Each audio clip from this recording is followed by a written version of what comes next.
Hello दोस्तों, आप लोग को स्वागत करती हूँ अपने S&D study centre YouTube channel पे। मैं हूँ नीतू और आप लोग को आज इस वीडियो में मैं बात करने वाली हूँ ज्योग्राफी के बारे में, और वो भी क्लास 6 का जो NCERT बुक है उससे रिलेटेड। ठीक है, उसमें आज हम पढ़ने वाले हैं चैप्टर 1। ठीक है, चैप्टर 1 में आपको देखने को मिलेगा पृथ्वी, सौरमंडल में पृथ्वी। ठीक है, सौरमंडल में पृथ्वी।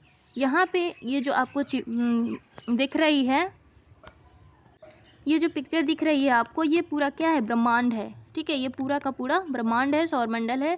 अब इसमें जो है पृथ्वी कहाँ है, पृथ्वी का स्थान कहाँ है और उसमें होने वाले परिवर्तन कौन कौन से हैं, उसके बारे में हम इसमें चर्चा करेंगे। ठीक है, तो सबसे पहले हम इस चैप्टर को देखते हैं।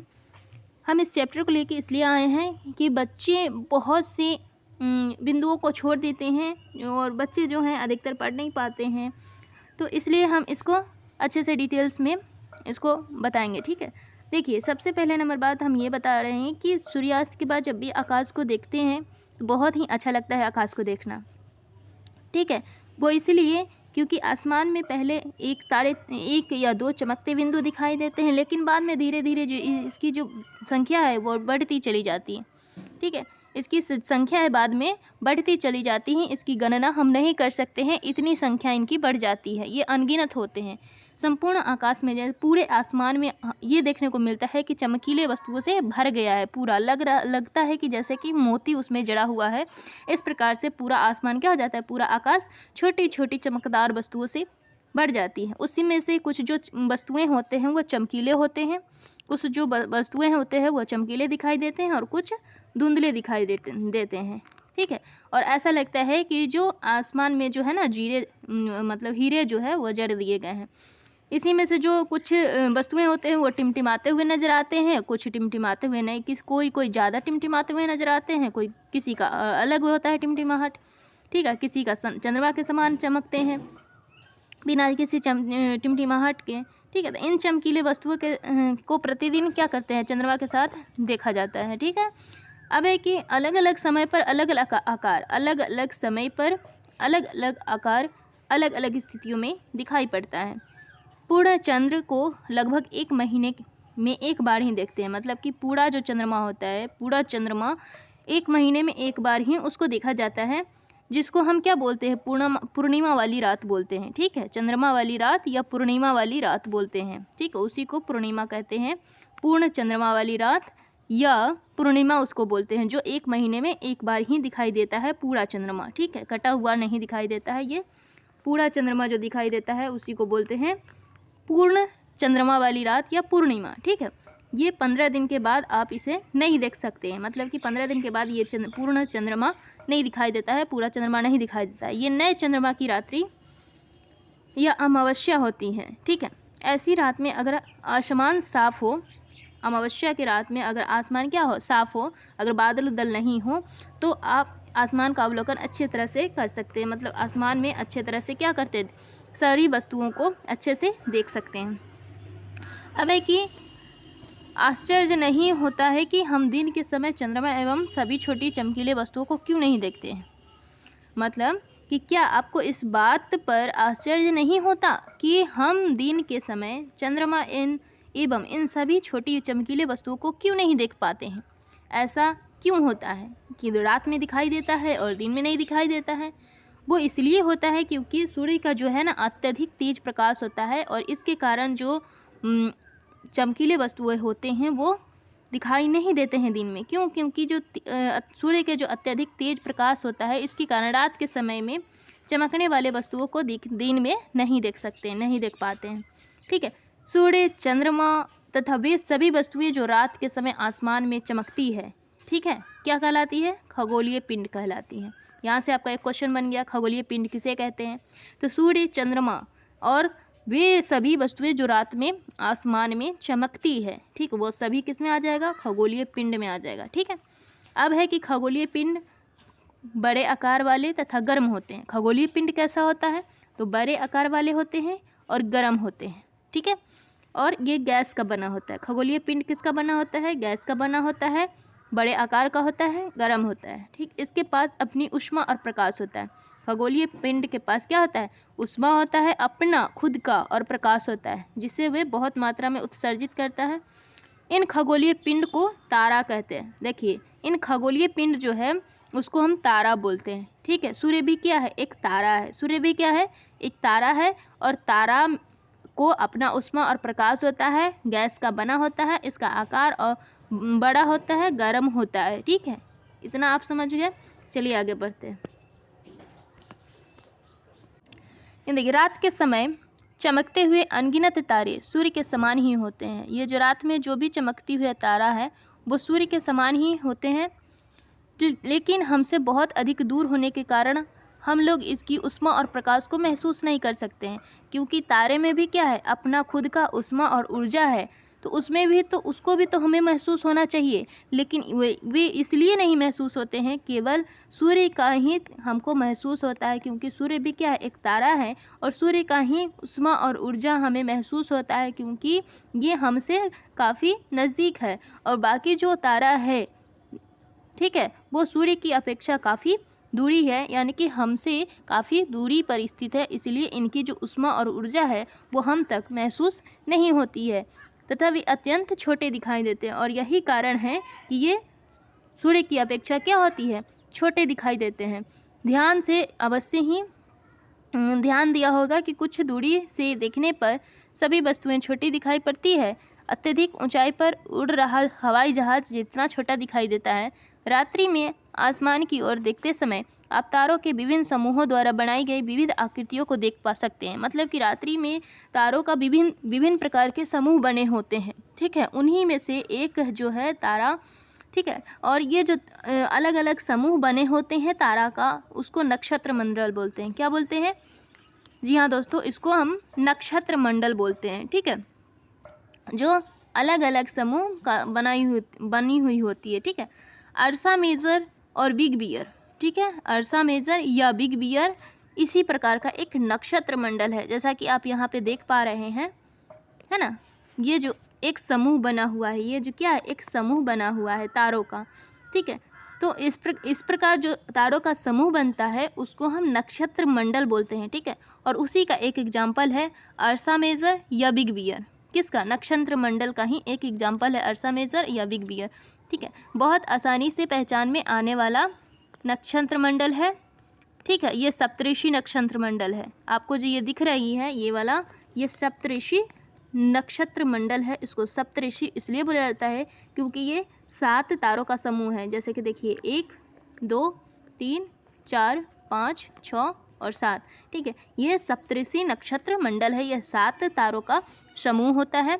ठीक है, जो अर्सा मेजर का ही एक क्या है? भाग है। ये भी अर्सा मेजर का ही एक भाग है। ठीक है, अब है कि अपने पड़ोसी या परिवार में किसी बड़े व्यक्ति से कहिए, मतलब ये एक बात कह रहा है कि आसमान में और अधिक तारों और ग्रह तथा नक्षत्र मंडल को दिखाने की बात कर रहा है। ठीक है, कि और इसमें कौन कौन से नक्षत्र मंडल है, कौन कौन से तारे हैं, इसके बारे में। ठीक है, प्राचीन समय में लोग रात्रि में दिशा का निर्धारण कैसे करते थे, अब इसके बारे में देखेंगे कि प्राचीन समय में लोग जो है दिशा का निर्धारण, है ना, ध्रुव की सहायता से करते थे। ठीक है, जो देखिए यहाँ पे कि उत्तरी तारा उत्तर दिशा को बताता है। उत्तरी तारा जो है उत्तर दिशा को बताता है, और ये ध्रुव तारा भी कहा जाता है। उत्तरी तारा को ध्रुव तारा भी कहा जाता है। यह आसमान में हमेशा एक ही स्थान पर रहता है। इसका एक खासियत बात यह है कि आसमान में ना ये हमेशा एक ही स्थान पर रहता है, और यही कारण है कि उत्तरी तारा को की सहायता से रात्रि की दिशा को निर्धारित किया जाता था प्राचीन काल में। जैसा कि आप यहाँ पे देख रहे हैं, यहाँ देखिए ये उत्तरी तारा है जिसको ध्रुव तारा बोलते हैं। यहाँ पे आपको दिखाई दे रहा है ये उत्तरी तारा है ना, जिसको आप ध्रुव तारा बोलते हैं। ये ध्रुव तारा बोलते हैं इसको। ये एक ही स्थान पर स्थित होता है, और रात्रि के समय ये सप्तऋषि और ये उत्तरी ध्रुव तारा की सहायता से दिशा का क्या होता है? निर्धारण होता है। और ये कहाँ पे? उत्तर में स्थित होता है। ठीक है, अब यहाँ पे आप ये देखिए कि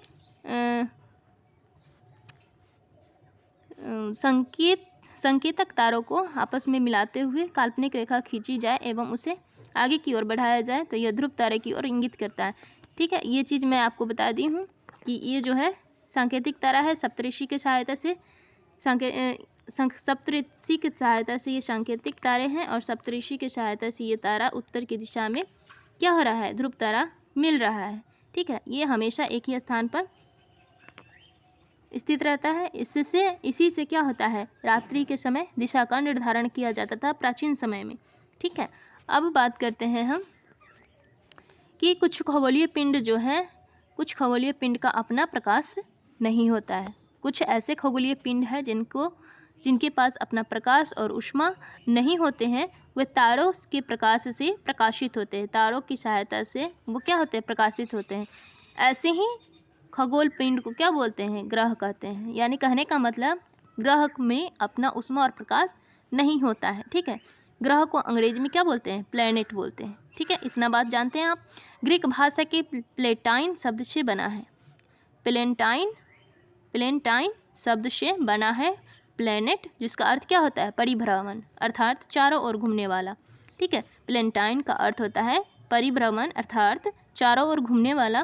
पृथ्वी जिस पर हम रहते हैं, एक ये भी क्या है, ग्रह है। पृथ्वी क्या है, ग्रह है, तो इसके पास क्या है, अपनी ऊष्मा और ऊर्जा नहीं है। ये किसी अन्य तारों पर आश्रित है ऊष्मा और ऊर्जा के लिए। ठीक है, संपूर्ण प्रकाश एवं ऊष्मा सूर्य से प्राप्त करती है। किससे करती है, सूर्य से प्राप्त करती है, जो पृथ्वी के सबसे क्या है, नज़दीकी का तारा है, सबसे नज़दीक तारा है। पृथ्वी को बहुत अधिक दूर से, जैसे चंद्रमा से देखने पर यह चंद्रमा की तरह चमकती हुई प्रतीत होती है। अगर हम जिस प्रकार से अभी पृथ्वी पर है और चंद्रमा को देखते हैं, तो जिस प्रकार से चंद्रमा दिखाई देती है, उसी प्रकार से अगर हम चंद्रमा पर जाएंगे तो पृथ्वी भी उसी प्रकार से दिखाई देगी। ठीक है, आगे बढ़ते हैं, बात करते हैं। यहाँ आसमान में दिखने वाला चंद्रमा एक क्या है, उपग्रह है। जो भी है आसमान में दिखने वाला चंद्रमा एक उपग्रह है। यह हमारी पृथ्वी का सहचर है। ठीक है, तथा इसके चारों ओर चक्कर लगाती है। किसके, पृथ्वी के चारों ओर चक्कर लगाती है। हमारे पृथ्वी के समान 7 अन्य ग्रह भी हैं जो सूर्य के प्रकाश एवं ऊष्मा प्राप्त करते हैं, और उनसे कुछ पास अपने चंद्रमा भी हैं। ठीक है, अपने सभी के पास अपने अपने क्या है, चंद्रमा है। जैसे पृथ्वी के पास अपना क्या है, चंद्रमा है, और ये उपग्रह है पृथ्वी का, उसी प्रकार अन्य 7 ग्रह भी हैं, उनके पास भी अपने अपने कुछ न कुछ चंद्रमा है। ठीक है, तो ये चीज़ आपने यहाँ देख लिया। ठीक है, अब यहाँ पे हम बात कर रहे हैं कि सौरमंडल के बारे में। किसके बारे में, सौरमंडल के बारे में। देखिए, हम बात करेंगे सौरमंडल के बारे में। तो सौरमंडल जो है उसमें सूर्य है और 8 ग्रह है, उपग्रह और कुछ अन्य खगोलीय पिंड, जिनको हम क्षुद्र ग्रह बोलेंगे, है ना, उल्का पिंड के रूप में जाना जाता है। उसी के समूह को क्या बोलेंगे, सौरमंडल बोलेंगे।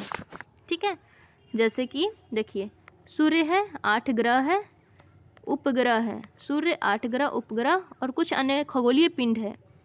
ठीक है, और क्षुद्र ग्रह एवं उल्का पिंड मिलकर सौरमंडल का निर्माण करते हैं। उसे ही हम सौर परिवार का नाम देते हैं, जिसका मुखिया कौन होता है, सूर्य होता है। मतलब कि सौरमंडल में 8 ग्रह होते हैं, सूर्य होते हैं। सूर्य क्या है, तारा है, इसका मतलब तारा भी होगा, है ना, उपग्रह भी होगा, और अन्य खगोलीय पिंड भी होगा, क्षुद्र ग्रह भी होगा, उल्का पिंड भी होगा। ठीक है, ये पूरा सौरमंडल में आ जाएगा। ठीक है, अब बात हम यहाँ करते हैं कि सौरमंडल जो है इसका, यहाँ पे देखिए, यहाँ पे बता रहे हैं कि क्या आप जानते हैं कि पौराणिक रोमन कहानियों में सोल किसको बोला जाता था, तो सूर्य देवता को बोला जाता था, सोल। ठीक है, और सौर शब्द का अर्थ होता है सूर्य से संबंधित, इसलिए सूर्य के परिवार को सौरमंडल कहा जाता है। ठीक है, इसलिए सूर्य के परिवार को क्या कहा जाता है, सौरमंडल। और सौर शब्द का जो उपयोग करते हुए और अधिक शब्दों को मतलब कि यहाँ पे लिखना है, ऐसा बच्चों को निर्देश देते हुए कहा गया है। ठीक है, अब बात करते हैं सौरमंडल में जो सबसे पहला है तारा सूर्य, उसके बारे में। ठीक है, सूर्य के बारे में अब हम बात करेंगे कि सूर्य जो है सौरमंडल के केंद्र में स्थित है। सूर्य जो है सौरमंडल के कहाँ है, केंद्र में स्थित है। यह बहुत बड़ा है एवं अत्यधिक गर्म गैसों से बना है। ये भी तारा है, किससे बना है, गर्म गैस से बना है। इसका खिंचाव बल जो है इससे सौरमंडल को बांधे रखता है। सूर्य सौरमंडल के लिए प्रकाश एवं ऊष्मा का एकमात्र स्रोत है। पूरे सौरमंडल के लिए सूर्य एकमात्र ही स्रोत है प्रकाश के लिए और ऊष्मा के लिए, लेकिन हम इसकी अत्यधिक तेज ऊष्मा को महसूस नहीं करते, क्योंकि सबसे नज़दीक का तारा होने के बावजूद यह हमसे क्या है, बहुत दूर है। सूर्य जो है पृथ्वी से लगभग 15 करोड़ किलोमीटर दूर है। समझ रहे हैं, 15 करोड़ किलोमीटर, ये पृथ्वी से लगभग 15 करोड़ किलोमीटर सूर्य दूर है। ठीक है, अब हो गई बात इसकी। अब बात हम करते हैं किसकी, ग्रह की। अब किसकी बात करते हैं, ग्रह की। ग्रह 8 है, ये तो आप जानते हैं ग्रह 8 है। तो ग्रह 8 है, ठीक है, तो उसका एक ना एक क्रम होगा। तो सूर्य के दूरी के हिसाब से हम इसका क्रम देखेंगे। किसके हिसाब से, दूरी के हिसाब से। तो दूरी के हिसाब से सबसे पहला नंबर पर आएगा Budh, Shukra, Prithvi, Mangal, Brihaspati, Shani, Uranus and Neptune. ठीक है, ये उनके दूरी के अनुसार है। अब इसका जो है एक यहाँ पे ट्रिक के माध्यम से दिया गया है, एक ट्रिक, ठीक है, ट्रिक दिया गया है। इसकी दूरी के अनुसार इसके ग्रह का नाम अंग्रेजी में याद रख सकते हैं। My very efficient mother just served us nuts. ठीक है, मतलब माई में जो एम है इसका मतलब है मार्स, जिसका मतलब होता है बुध। वेरी में जो वी है इसका मतलब है वेनस, जिसका मतलब होता है शुक्र। ई से अर्थ, जिसका मतलब होता है पृथ्वी। ठीक है, एम फोर मरकरी, जिसका मतलब होता है मंगल। जे फोर जुपिटर, जिसका मतलब होता है बृहस्पति। एस फोर सैटर्न, जिसका मतलब शनि। यू फोर यूरेनस और एन फोर नेपच्यून, है ना, इसका मतलब होता है नेपच्यून। ठीक है, सौरमंडल में ये सभी 8 ग्रह एक निश्चित पथक्रम सूर्य का क्या करता है, चक्कर काटता है। ये भी 8 जो ग्रह है वो क्या करता है, सूर्य के चारों तरफ भ्रमण करता है। सूर्य के चारों तरफ क्या करता है, भ्रमण करता है। ठीक है, अब है कि ये कक्ष कहलाता है। क्या कहलाता है, मतलब ये रास्ता जो होता है दीर्घवृत्ताकार होता है। रास्ता जो होता है दीर्घवृत्ताकार में फैला होता है और इसे ही हम क्या बोलते हैं, कक्ष बोलते हैं। बुध सूर्य के सबसे नज़दीक ग्रह है। अगर क्वेश्चन पूछा जाए कि सबसे नज़दीक ग्रह कौन है सूर्य का, तो वो हो जाएगा बुध। ठीक है, अब बात करते हैं कि अपनी कक्षा में सूर्य के चारों ओर चक्कर लगाने में केवल कितनी 88 दिन लगते हैं। किसको, अपनी कक्षा में सूर्य के चारों ओर एक चक्कर लगाने में इसे केवल 88 दिन लगते हैं। किसको, बुध को। बुध को केवल 88 दिन में ही वो सूर्य के एक चक्कर पूरा कर देता है। शुक्र को पृथ्वी का जुड़वा ग्रह माना जाता है। ये मतलब कि जुड़वा बहन की तरह इसको शुक्र को पृथ्वी का माना जाता है, क्योंकि इसका जो आकार और आकृति है लगभग क्या है, पृथ्वी के समान है, इसीलिए इसको जुड़वा ग्रह भी बोला जाता है। ठीक है, अभी तक प्लूटो भी एक क्या ग्रह माना जाता था, लेकिन अंतर्राष्ट्रीय खगोलीय संगठन ने अपनी बैठक अगस्त 2006 में यह निर्णय लिया कि कुछ समय पहले खोजे गए अन्य खगोलीय पिंड है ना, वो प्लूटो यानी कि बौना ग्रह के नाम से कहे जा सकते हैं। ठीक है, अब बात करते हैं हम यहाँ पे कुछ और फैक्ट्स के बारे में। यहाँ पे देखिए कि शब्द की उत्पत्ति के दिया है कि ऐसे बहुत से शब्द जिनका उपयोग हम एक भाषा में करते हैं, अक्सर वे दूसरी भाषाओं से लिए गए शब्द होते हैं। ठीक है, उसी प्रकार ज्योग्राफी जो है ना, ये भी कैसा है, ये अंग्रेजी शब्द है।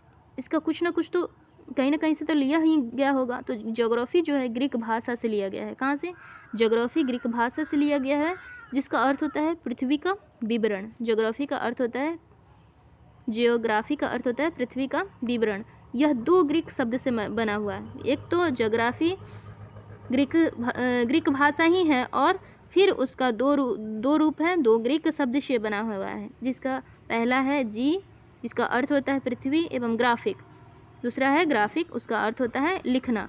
ठीक है, यहाँ पे देखिए जियो प्लस, इसको 3 रूप में बांट दिया गया है इसके संबंध के बारे में। एक है जियोलॉजी, इसमें जियो प्लस लॉजी लग गया तो इसका मतलब हो गया पृथ्वी का अध्ययन। ठीक है, उसी प्रकार से जियो प्लस मेटेरिया लग गया तो उसका मतलब होता है पृथ्वी का मापन। ठीक है, उसी प्रकार जियो प्लस ऑइड लग गया तो इसका मतलब है पृथ्वी के आकार के अनुरूप। ठीक है, अब हम आगे बढ़ते हैं और देखते हैं कि रात में आसमान को देखकर मनुष्य हमेशा से मोहित हुआ है। ये चीज़ तो हम सब जानते हैं। खगोलीय पिंड एवं उनकी गति के संबंध में अध्ययन करने वाले खगोल शास्त्री कहलाते हैं। मतलब कि खगोल पिंड के बारे में, खगोलीय पिंड के बारे में और उनके गति के बारे में जो भी उससे संबंधित अध्ययन करते हैं उनको क्या बोलते हैं? खगोल शास्त्री बोलते हैं। ठीक है, यहाँ पे एक है बहुत ही महत्वपूर्ण क्वेश्चन कि आर्यभट्ट जो है वो प्राचीन भारत के प्रसिद्ध खगोल शास्त्री थे। आर्यभट्ट जो है वो प्राचीन भारत के प्रसिद्ध खगोल शास्त्री थे और आर्यभट्ट एक गणितज्ञ भी थे। ठीक है, उन्होंने कहा था कि सभी ग्रह तथा चंद्रमा परिवर्तित सूर्य प्रकाश के कारण चमकते हैं। मतलब कि सूर्य के प्रकाश जो है उसी के परिवर्तित से जितने भी ग्रह हैं, चंद्रमा है, वो चमकते हैं। और आज विश्व के सभी भागों में खगोलविद ब्रह्मांड के रहस्यों को खोजने में लगे हुए हैं। जितने भी खगोलविद हैं वो सभी ब्रह्मांड के जो भी रहस्य हैं उनको खोजने में लगे हुए हैं। ठीक है, आगे बढ़ते हैं। चलिए देखते हैं आगे है कि अब है सबसे पहला नंबर बात, हम वैसे ग्रह के बारे में बात करेंगे जहाँ पे जीवन संभव है, वो है पृथ्वी। किसके बारे में बात करेंगे? पृथ्वी ग्रह के बारे में बात करेंगे। ठीक है, सूर्य से दूरी के हिसाब से पृथ्वी कौन सा ग्रह है? तीसरा ग्रह है। ठीक है, और आकार में यह पांचवा सबसे बड़ा ग्रह है। आकार की स्थिति में पांचवा है और दूरी की स्थिति में तीसरा ग्रह है। ठीक है, यह ध्रुव के पास थोड़ी चिपटी हुई है। ध्रुव के पास क्या है? थोड़ी सी चिपटी हुई है और यही कारण है कि इसका आकार जो है भू-आव कहा जाता है। भू-आव का अर्थ होता है पृथ्वी के समान का आकार। ठीक है, पृथ्वी के समान आकार। जीवन के लिए अनुकूल परिस्थितियाँ केवल कहाँ है? पृथ्वी पर पाई जाती है। पृथ्वी न तो अधिक गर्म है और न ही अधिक ठंडी है। यहाँ पानी और वायुमंडल उपस्थित है जो हमारे जीवन के लिए क्या है? आवश्यक है। ठीक है, वायु में जीवन के लिए आवश्यक गैस जो मौजूद है वो भी कहाँ है? पृथ्वी पर, जैसे कि ऑक्सीजन है ना, ये हमारे सांस लेने में बेहद ही आवश्यक होता है जीवन के लिए। इन्हीं कारणों से पृथ्वी क्या है? सौर मंडल का सबसे अद्भुत ग्रह इसको कहा जाता है। सौर मंडल का सबसे अद्भुत ग्रह पृथ्वी को कहा जाता है। अंतरिक्ष से देखने पर पृथ्वी नीले रंग का दिखाई पड़ती है क्योंकि इसकी जो है 2/3 सतह पर क्या है? पानी है, पानी से ढका हुआ है, इसलिए इसको नीला ग्रह कहा जाता है। इसीलिए क्या कहा जाता है? इसको नीला ग्रह कहा जाता है। ठीक है, अब है कि प्रकाश की गति जो है, आप यहाँ पे जानते हैं कि प्रकाश की गति 3 लाख किलोमीटर प्रति घंटा, 3 लाख किलोमीटर प्रति घंटा प्रति किलोमीटर 3 लाख किलोमीटर प्रति सेकेंड है। किसकी? प्रकाश की गति। इसी गति के बावजूद सूर्य के प्रकाश को पृथ्वी तक पहुंचने में कितना? 8 मिनट का समय लगता है। अब सोचिए, कोई 1 किलोमीटर प्रति घंटा जाता है, ठीक है, और यहाँ पे कितना? 3 लाख किलोमीटर प्रति सेकेंड, मतलब 1 सेकेंड में सूर्य के जो प्रकाश है, माने कि प्रकाश की जो गति है 3 लाख किलोमीटर तय कर देता है। तब यहाँ पे 8 मिनट में पृथ्वी पर क्या करता है? प्रकाश पहुँचता है। ठीक है, चलिए अब आगे बढ़ते हैं। अब है चंद्रमा के बारे में। किसके बारे में? चंद्रमा है ना, ये पृथ्वी का उपग्रह है। पृथ्वी का क्या है? उपग्रह है चंद्रमा। और इसका व्यास पृथ्वी के व्यास का केवल 1/4 है। इसका जो व्यास है, देखिए ये चंद्रमा है ना, और चंद्रमा का जो व्यास है पृथ्वी के व्यास का क्या है? पृथ्वी के व्यास का 1/4 है। मतलब कि ये पृथ्वी है और पृथ्वी का व्यास का 1 2 3 4, अगर 4/4 में इसको बांट दिया गया तो ये वाला जो है, ये वाला पार्ट 1/4 यही इसका व्यास है। मतलब इतना ही छोटा क्या है? चंद्रमा है। ठीक है, यह इतना बड़ा इसलिए प्रतीत होता है, मतलब है ये इतना छोटा लेकिन ये बड़ा प्रतीत होता है। क्यों? क्योंकि हमारे ग्रह से अन्य खगोलीय पिंड की अपेक्षा क्या है? ये नज़दीक है। ये नज़दीक है। यह हमसे लगभग 3,84,400 किलोमीटर दूर है। कितना? 3,84,400 किलोमीटर ही दूर है। अब आप पृथ्वी से सूर्य एवं चंद्रमा की दूरियों की तुलना कर सकते हैं। ठीक है, सूर्य और पृथ्वी की दूरी कितना? 15 करोड़, और यहाँ पे है 3,84,000। तो सोचिए कि कितना ये नज़दीक है। यहाँ एक बात करते हैं, देखिए सबसे रोचक बात ये है कि नील आर्मस्ट्रॉन्ग पहले व्यक्ति थे। नील आर्मस्ट्रॉन्ग जो थे वो पहले व्यक्ति थे जिन्होंने 20 जुलाई 1969 को सबसे पहले चंद्रमा की सतह पर कदम रखा था। ठीक है, ये आपको ये कमेंट में इसका आंसर देना है कि भारतीय ऐसे व्यक्ति कौन थे जो चंद्रमा पर पहला कदम रखा था। ठीक है, भारतीय प्रथम व्यक्ति। ठीक है, ये कमेंट कीजिएगा। चलिए आगे बढ़ते हैं। आगे हम बात करते हैं उपग्रह के बारे में। किसके बारे में? उपग्रह के बारे में, क्योंकि अभी चंद्रमा की बात हम करी है तो भी क्या है? उपग्रह है। तो उपग्रह क्या है? उपग्रह एक खगोलीय पिंड है। उपग्रह भी क्या है? एक खगोलीय पिंड है जो ग्रह के चारों ओर चक्कर लगाता है।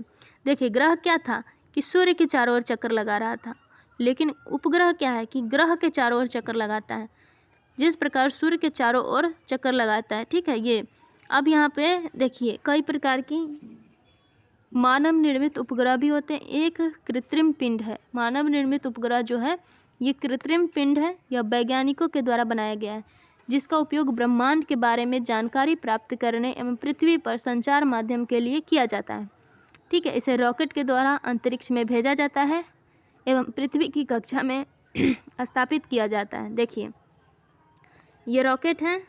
ठीक है, ये रॉकेट है और रॉकेट के द्वारा ये मानव निर्मित उपग्रह जो है ये क्या किया जाता है? भेजा जाता है और रॉकेट का ये जो है पृथ्वी पर गिराया जाता है ना। उपग्रह का कक्षा में प्रवेश करना, ये पृथ्वी के कक्षा में क्या किया? प्रवेश कर जाता है। ठीक है, अंतरिक्ष में कुछ उपस्थित भारतीय उपग्रह है। अंतरिक्ष में कुछ भारतीय उपग्रह भी हैं जिसका नाम है इनसेट, IRS और इडूसेट। ये सब भारतीय उपग्रह हैं। ठीक है, जो मानव निर्मित है। ठीक है, चलिए आगे बढ़ते हैं। आगे है कि चंद्रमा पृथ्वी का एक चक्कर 27 दिन में पूरा करता है। बुध जो है सूर्य का एक चक्कर 88 दिन में पूरा करता था। बुध कितना दिन में? 88 दिन में पूरा करता था। लेकिन यहाँ चंद्रमा है पृथ्वी का एक चक्कर 27 दिन में पूरा करता है। लगभग इतने ही समय में यह अपने अक्ष पर एक चक्कर भी पूरा करता है। मतलब कहने का मतलब ये पृथ्वी है ना, और पृथ्वी का पर ये क्या कर रहा है? चंद्रमा चक्कर लगा रहा है। ठीक है, तो इस प्रकार से चक्कर लगाते हुए ये 27 दिन में ये पूरा एक चक्कर पृथ्वी का क्या करता है? ये पूरा कर लेता है। लेकिन वो अपने अक्ष पर भी घूमता है। ये जो चंद्रमा है वो अपने अक्ष पर भी क्या करता है? घूमता है। तो अपने अक्ष पर भी एक चक्कर पूरा करता है। ठीक है, इसके परिणाम स्वरूप पृथ्वी से हमें चंद्रमा का केवल एक ही भाग दिखाई देता है। ठीक है, इसी के कारण ये जो अपने अक्ष पर एक चक्कर पूरा करता है और पृथ्वी का एक चक्कर 27 दिन में पूरा करता है, और यही कारण है कि चंद्रमा का केवल एक ही भाग हम देख पाते हैं। ठीक है, चंद्रमा की परिस्थितियाँ जीवन के लिए अनुकूल नहीं है, क्योंकि यहाँ जो है क्या है? वायुमंडल जीने के योग्य पृथ्वी जैसा नहीं है। सतह पर क्या है? पर्वत है, मैदान है, गड्ढे हैं, छाया बनते हैं। पूर्णिमा के दिन इसको देखा जाता है। इस छाया को पूर्णिमा के दिन इस छाया दिखाई देती है, ये छाया। ठीक है, अब बात करते हैं क्षुद्र ग्रह के बारे में। किसके बारे में? क्षुद्र ग्रह के बारे में। अब है क्षुद्र ग्रह क्या होता है? तो देखिए, क्षुद्र ग्रह यहाँ पे आपको पिक्चर में दिख रही है, क्षुद्र ग्रह है। ठीक है, तारों, ग्रहों एवं उपग्रहों के अतिरिक्त असंख्य छोटे पिंड भी सूर्य के चारों ओर चक्कर लगाते हैं। तारा तो लगाते ही लगाते हैं। ठीक है, ग्रह तो लगाते ही, उपग्रह भी लगाते हैं, और इसके अलावा अन्य भी छोटे छोटे पिंड जो होते हैं वो सूर्य के चक्कर लगाते हैं, और वही जो छोटे छोटे पिंड होते हैं उसी को हम क्षुद्र ग्रह बोलते हैं। ठीक है, ये जो क्षुद्र ग्रह है आपको ये मंगल और बृहस्पति के मध्य में जो होती है वहाँ पे आपको दिखाई देगी। ठीक है, और वैज्ञानिक के अनुसार क्षुद्र ग्रह के ही क्या होते हैं? भाग होते हैं, जो बहुत ही वर्ष पहले विस्फोट के बाद ग्रह में टूटकर अलग हो जाते हैं। माने कि ये क्या है? ये ग्रह का ही एक भाग होते हैं। ये ग्रह का ही क्या होता है? एक भाग होता है, जो बहुत साल पहले इसी ग्रह का एक टूट कर ये कहा जाता है अलग होता है। यही एक क्षुद्र ग्रह बन जाता है। ठीक है, अब बात करते हैं उल्का पिंड के बारे में। तो देखिए, सूर्य के चारों ओर चक्कर लगाने वाले पत्थरों के छोटे छोटे टुकड़ों को उल्का पिंड कहते हैं। मतलब ये सूर्य है। ठीक है, और सूर्य के जो चारों ओर जो चक्कर लगाता है, छोटा छोटा जो चक्कर लगाता है, ठीक है, छोटे छोटे टुकड़ा जो चक्कर लगाता है, उसी को हम क्या बोलते हैं? उल्का पिंड बोलते हैं। कभी कभी ये उल्का पिंड पृथ्वी के नज़दीक आ जाती है। इसकी प्रवृत्ति पृथ्वी पर गिरने की होती है। ठीक है, ये उल्का पिंड जो है इसकी प्रवृत्ति कभी कभी लगती है कि आप पृथ्वी पर गिर जाएगी। इसी प्रक्रिया के दौरान वायु के साथ संघर्ष होने के कारण ये गर्म होकर जल जाते हैं।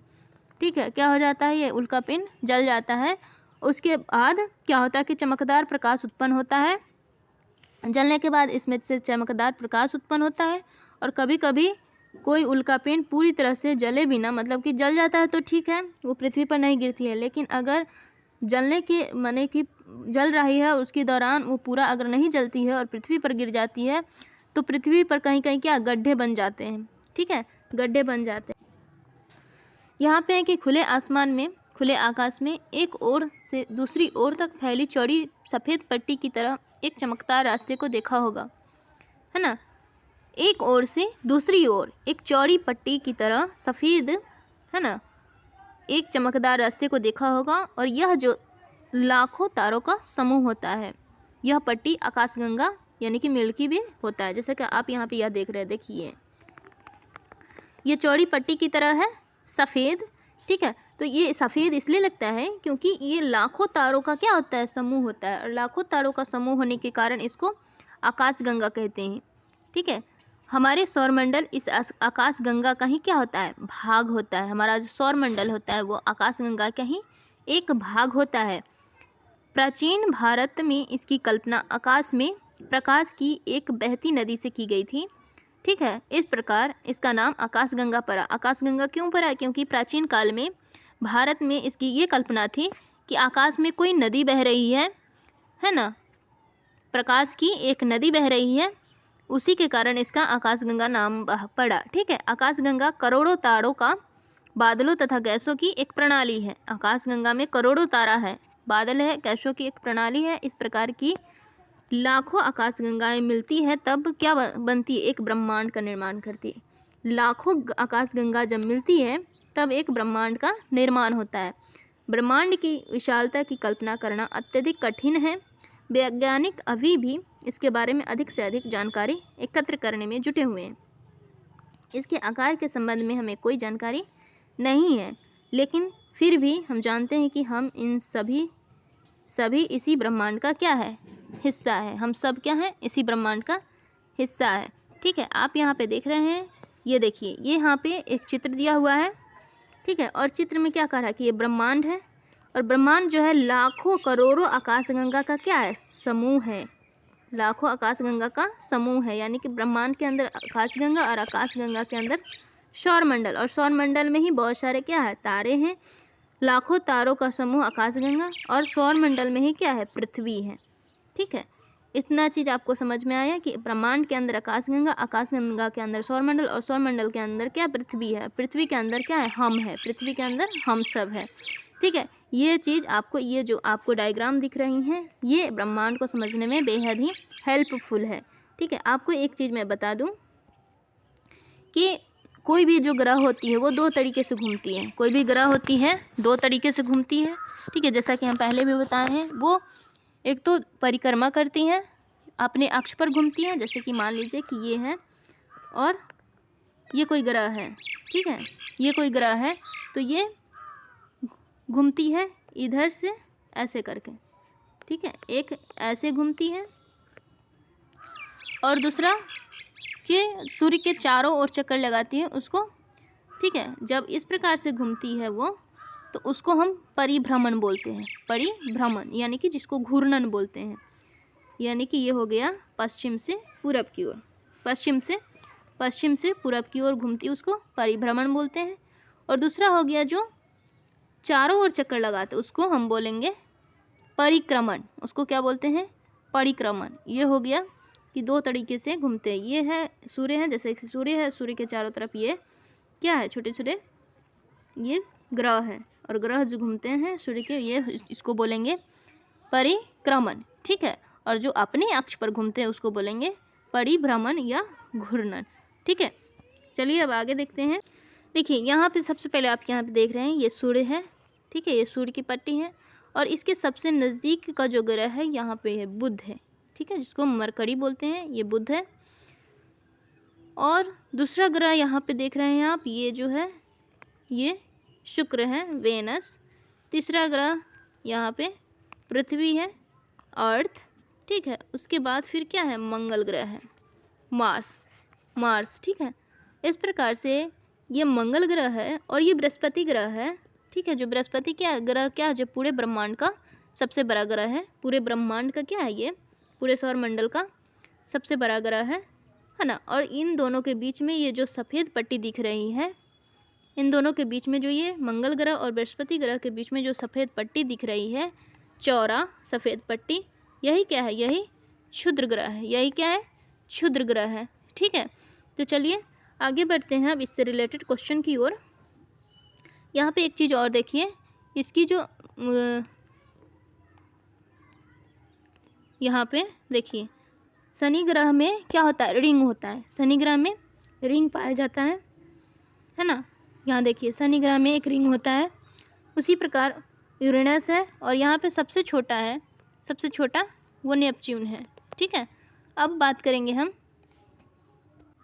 करेंगे क्वेश्चन की। क्वेश्चन यहाँ पहला नंबर दिया है कि ग्रह और तारा में क्या अंतर है। तो दोस्तों हमने बताया कि ग्रह और तारा में क्या अंतर है। तो ग्रह के बारे में देखते हैं। पहले ग्रह के बारे में हमने क्या बताया कि ग्रह जो होते हैं खगोलीय पिंड में अपना प्रकाश और ऊष्मा नहीं होते हैं। ग्रह में अपना प्रकाश और ऊष्मा नहीं होते हैं, ये दूसरों की सहायता से प्रकाशित होते हैं, उसी को हम ग्रह बोलते हैं। ठीक है, दूसरा नंबर कि ग्रह को अंग्रेजी में प्लैनेट बोलते हैं।